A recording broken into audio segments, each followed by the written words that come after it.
Hello guys, welcome back to my mini vlog. तो ये हमारा उबाड़ी रेडी हो चुका था और हम लोग बैठ गए थे टेरेस पे उबाड़ी पार्टी करने के लिए। हम लोग सब रेडी थे पार्टी करने के लिए। तो ये हम अभी खा रहे थे, पी रहे थे और मस्ती कर रहे थे। बहुत ही मज़ा आ गया।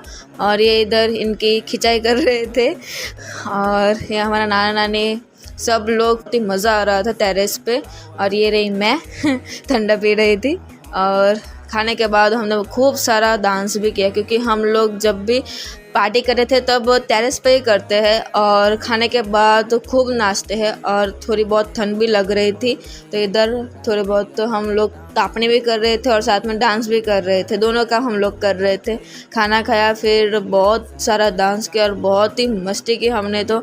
और ये हमारे कुक्कू, हम लोग नाच रहे थे तो वो डर रही थी और हमको ऐसे डराने के लिए आ रही थी। अगर वीडियो अच्छा लगे तो प्लीज़ लाइक, शेयर और सब्सक्राइब ज़रूर कर देना। तब तक के लिए बाय बाय।